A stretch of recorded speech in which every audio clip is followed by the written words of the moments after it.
Cuando se fundó la Universidad de Bolonia en 1088, considerada durante siglos la más antigua de Occidente, en la India ya existía un centro de estudios superiores con más de 600 años de funcionamiento ininterrumpido, con miles de estudiantes llegados desde China, Corea y Tíbet. Esa universidad no aparece en casi ningún ranking europeo de las más antiguas del mundo. Y hay una razón muy concreta para esa ausencia. Un solo ejército la quemó hasta los cimientos en apenas unos días, y durante 800 años dejó de existir por completo. La pregunta de cuál es la universidad más antigua del mundo depende, en realidad, de qué se esté preguntando exactamente. La institución de enseñanza superior más antigua jamás fundada, sin importar si sigue existiendo hoy.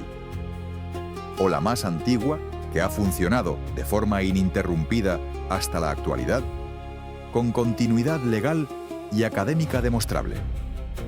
Son dos preguntas completamente distintas. Y la respuesta cambia por completo según cuál se elija. Y hay algo que conecta a las 12 instituciones que vamos a recorrer hoy.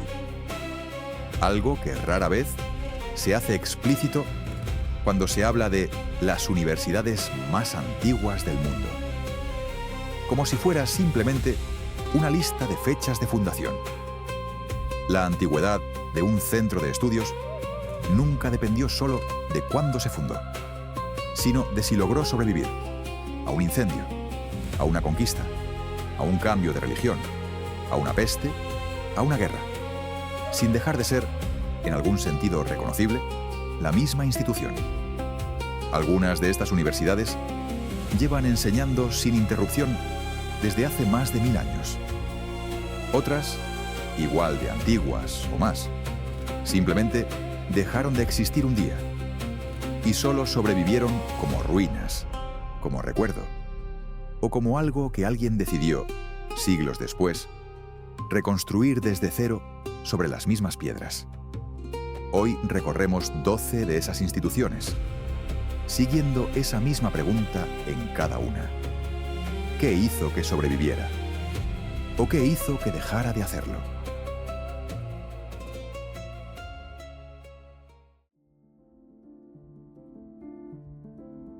Fundada en el año 427, bajo el patrocinio del emperador Kumaragupta I, durante el esplendor del Imperio Gupta, Nalanda funcionó de forma prácticamente ininterrumpida durante casi 770 años, convirtiéndose en el centro de estudios superiores más importante de toda Asia. En su apogeo, llegó a albergar, según crónicas de viajeros chinos, como el monje Xuanzang, que la visitó en el siglo VII, a varios miles de estudiantes residentes procedentes de China, Corea, Tíbet, Java y toda Asia Central, que estudiaban allí no solo filosofía budista, sino matemáticas, astronomía, medicina y lógica, alojados en dormitorios propios dentro de un campus amurallado con varias bibliotecas monumentales, una de las cuales, según la tradición, tenía 9 pisos de altura y ardió durante meses seguidos cuando finalmente fue destruida.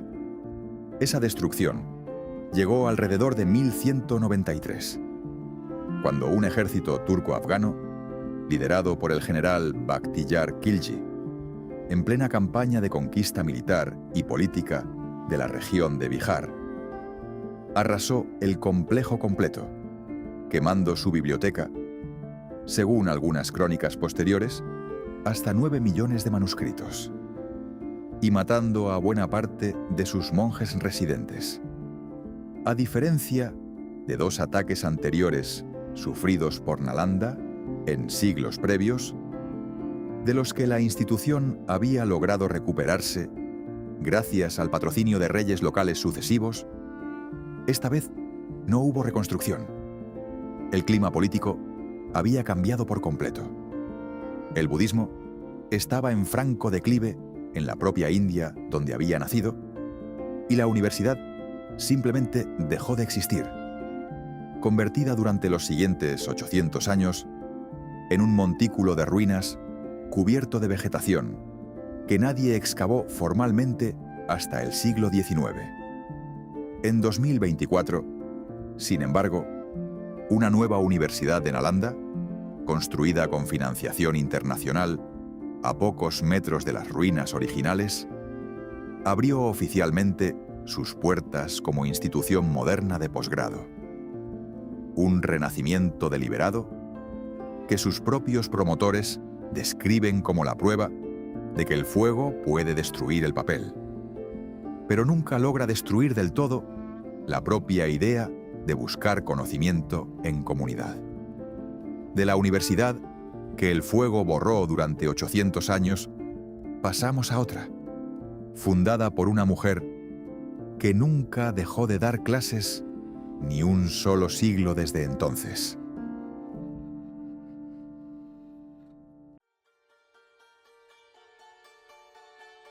Fundada en el año 859 por Fátima al-Fihri, hija de un comerciante adinerado que decidió invertir toda la herencia familiar en construir una mezquita con escuela superior adjunta tras la muerte de su padre y de su marido, esta institución es reconocida oficialmente por la UNESCO y por el propio libro Guinness de los Récords como la institución de educación superior en funcionamiento continuo más antigua del mundo, con casi 1170 años consecutivos de actividad académica ininterrumpida hasta hoy.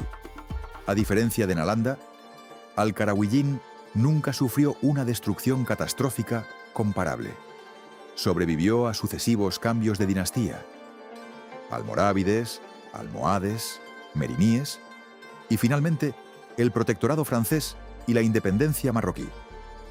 Precisamente porque su función religiosa central, la enseñanza del derecho islámico y la teología, siguió siendo necesaria y valiosa para cada poder sucesivo que gobernó la región, sin que ninguno de ellos tuviera un incentivo real para destruirla como sí lo tuvo Khilji frente al budismo de Nalanda. De la universidad que ninguna dinastía quiso destruir, pasamos a otra egipcia, fundada apenas un siglo después, que sigue siendo hoy el centro académico más influyente de todo el Islam suní. Fundada en el año 970 o 972 por la dinastía chiita fatimí como centro de enseñanza y propagación del Islam ismailí, Al-Azhar sufrió en 1171 algo que debería haber significado su fin: la caída de la propia dinastía fatimí que la había fundado, sustituida por el sultán suní Saladino, que oficialmente abolió el chiismo ismailí de Egipto por completo. En vez de cerrar la institución por asociarla con la secta derrocada, las nuevas autoridades suníes decidieron reconvertirla, manteniendo el edificio, el nombre y buena parte de su estructura académica, pero reorientando por completo su contenido doctrinal hacia el Islam suní, una transformación ideológica radical que permitió a la institución sobrevivir intacta como edificio y como nombre, aunque cambiara casi por completo lo que enseñaba dentro. Hoy sigue siendo considerada la autoridad académica suní más prestigiosa de todo el mundo islámico. De una universidad que cambió de secta religiosa entera para sobrevivir, pasamos a la primera institución que Occidente reconoce oficialmente bajo el modelo jurídico moderno de universidad.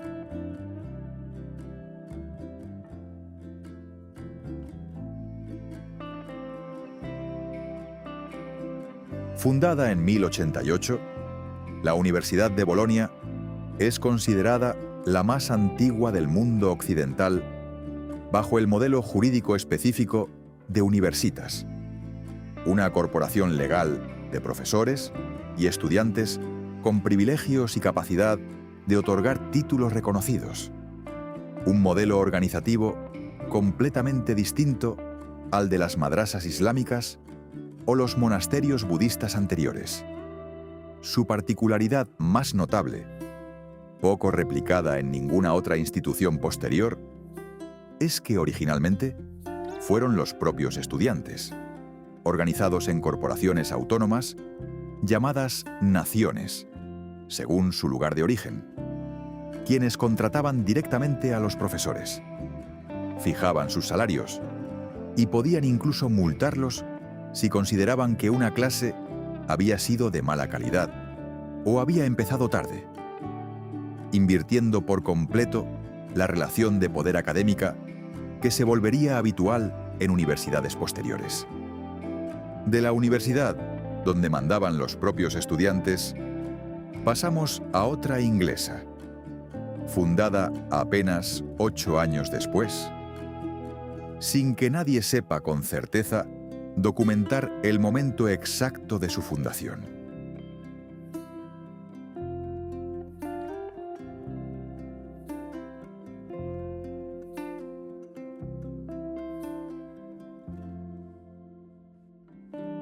Aunque hay evidencia de enseñanza organizada en Oxford desde 1096, ningún documento fundacional único señala una fecha de creación precisa, a diferencia de instituciones posteriores fundadas por decreto real o papal específico. Oxford simplemente fue creciendo de forma orgánica alrededor de escuelas religiosas preexistentes, hasta consolidarse como universidad reconocida tras 1167, cuando el rey Enrique II de Inglaterra, en plena disputa diplomática con Francia, prohibió a los estudiantes ingleses asistir a la Universidad de París, empujando a muchos académicos a regresar y consolidar Oxford como alternativa nacional. Ha educado desde entonces a 28 primeros ministros británicos, más que cualquier otra institución educativa del mundo. De la universidad, sin fecha de fundación exacta, pasamos a otra española, que sí conserva, en cambio, uno de los documentos fundacionales más antiguos de toda Europa.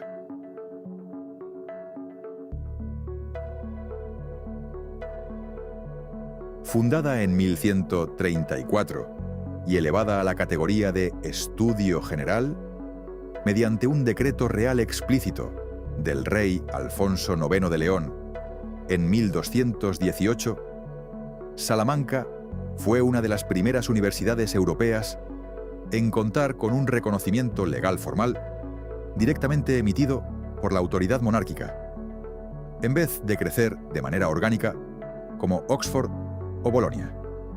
Su fachada plateresca, tallada en el siglo XVI, esconde entre sus relieves una pequeña rana tallada sobre una calavera, y la tradición estudiantil sostiene desde hace generaciones que encontrarla sin ayuda garantiza aprobar los exámenes.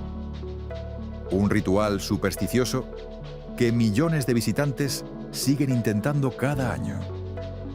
De la universidad, con estatuto real explícito, pasamos a otra francesa, que llegó a tener tanto poder centralizado que un solo rey decidió prohibirle a sus propios súbditos estudiar fuera de ella.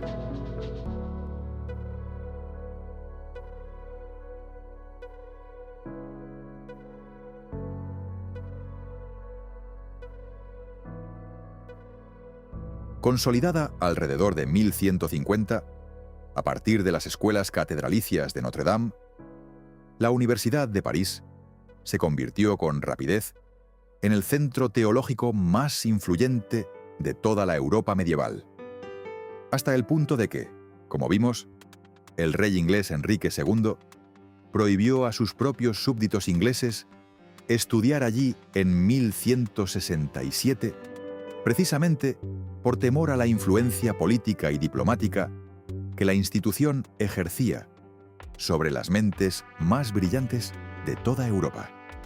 Su nombre popular, la Sorbona, proviene del Collège de Sorbonne, fundado en 1257 por Robert de Sorbonne como residencia para estudiantes de teología sin recursos económicos propios. Un colegio que terminaría, con el tiempo, dando nombre a toda la universidad que lo rodeaba.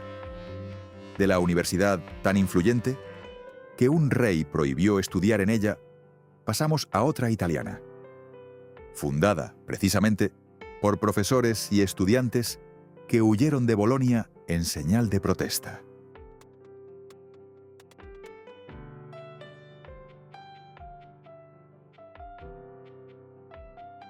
Fundada en 1222 por un grupo de profesores y estudiantes que abandonaron deliberadamente la Universidad de Bolonia en protesta por restricciones a su libertad académica y por conflictos con las autoridades municipales bolonesas, Padua se convirtió con el tiempo en un refugio para el pensamiento científico más audaz de toda Europa, precisamente por mantener una tradición de mayor tolerancia intelectual que su ciudad de origen. Allí enseñó Galileo Galilei durante casi 2 décadas, considerando este periodo, según sus propias palabras posteriores, los mejores años de toda mi vida. Y allí se construyó en 1594 el primer teatro anatómico permanente del mundo. Un anfiteatro de madera en forma de embudo, donde los estudiantes observaban disecciones humanas en pie, apretados en círculos concéntricos, en una época en que la propia Iglesia todavía veía con recelo la disección de cadáveres humanos. De la universidad nacida de una protesta estudiantil, pasamos a otra italiana, que fue, en su momento, la primera del mundo financiada directamente por el Estado, en vez de por la Iglesia.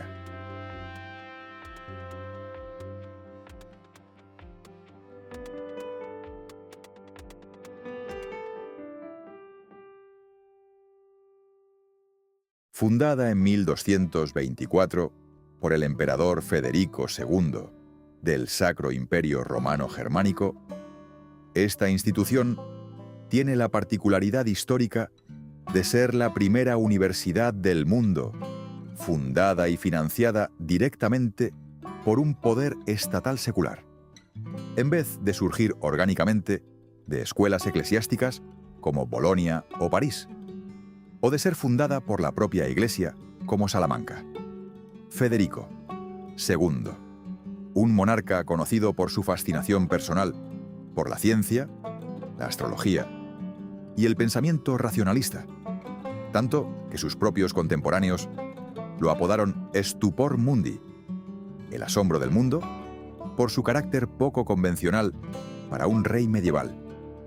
La creó específicamente para formar funcionarios administrativos y juristas leales a la corona siciliana, sin depender de la influencia papal que dominaba la formación de clérigos en el resto de Europa.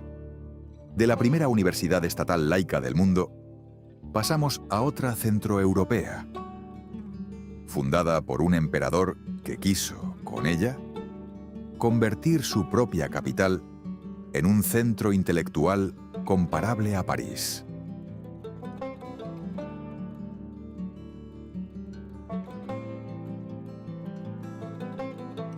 Fundada en 1348 por el emperador Carlos IV del Sacro Imperio Romano Germánico, que gobernaba desde la propia Praga y quería convertir su capital en un centro intelectual capaz de rivalizar directamente con París, esta institución se convirtió en la primera universidad de toda Europa Central, atrayendo a estudiantes de Bohemia, Polonia, Baviera y Sajonia, organizados en 4 naciones académicas distintas. En el siglo XV, la propia universidad se convirtió en epicentro de las ideas reformistas del teólogo Jan Hus, cuya predicación contra ciertas prácticas de la Iglesia Católica enseñada precisamente desde esta institución, desencadenaría después las guerras husitas, uno de los primeros grandes conflictos religiosos de la Europa moderna, surgidos directamente de un debate académico universitario. De la universidad, que encendió una guerra religiosa desde sus propias aulas, pasamos a otra polaca, donde estudió el astrónomo, que después se atrevería a decir que la Tierra no era el centro del universo.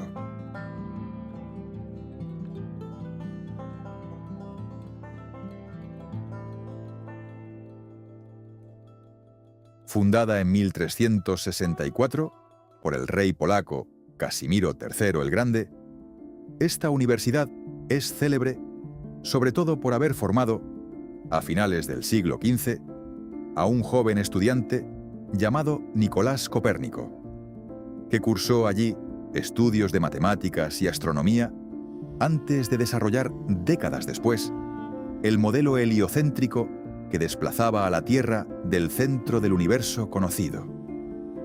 Una idea que tardaría más de un siglo en ser aceptada de forma generalizada y que provocaría, en su momento, una fuerte resistencia tanto de instituciones católicas como protestantes por igual. La universidad conserva hoy varios de los instrumentos astronómicos originales asociados a su formación académica temprana. De la universidad que formó al hombre que desplazó a la Tierra del centro del universo, pasamos a una portuguesa que se mudó, literalmente, de ciudad en 2 ocasiones antes de asentarse definitivamente.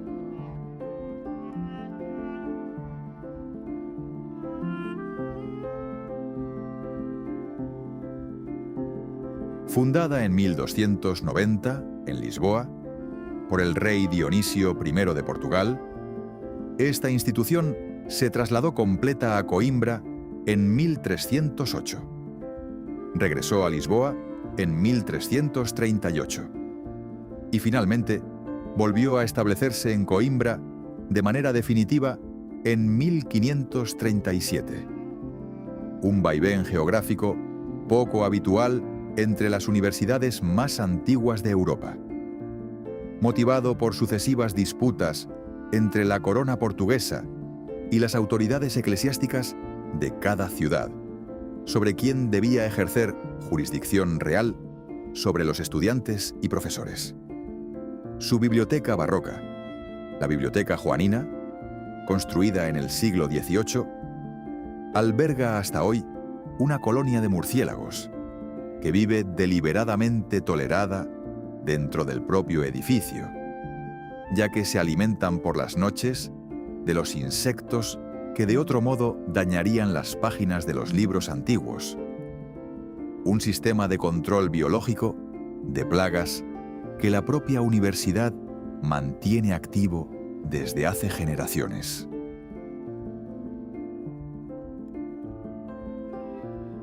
Una universidad india que ya llevaba 600 años enseñando cuando nació la más antigua de Europa, y que un solo ejército borró en cuestión de días.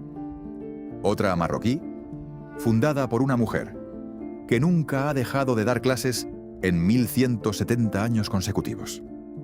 Una universidad que cambió por completo de secta religiosa para sobrevivir a la caída de la dinastía que la había fundado. 12 instituciones y una misma verdad de fondo que las conecta a todas. La antigüedad de un centro de conocimiento nunca dependió solo de cuándo se fundó, sino de si logró volverse indispensable, religiosa, política o intelectualmente, para cada poder sucesivo que gobernó después. Las que lo consiguieron llevan 1000 años enseñando sin interrupción. Las que no, se convirtieron en ruinas cubiertas de vegetación durante 800 años, esperando a que alguien, siglos después, decidiera que merecía la pena volver a encender el fuego que un ejército había apagado.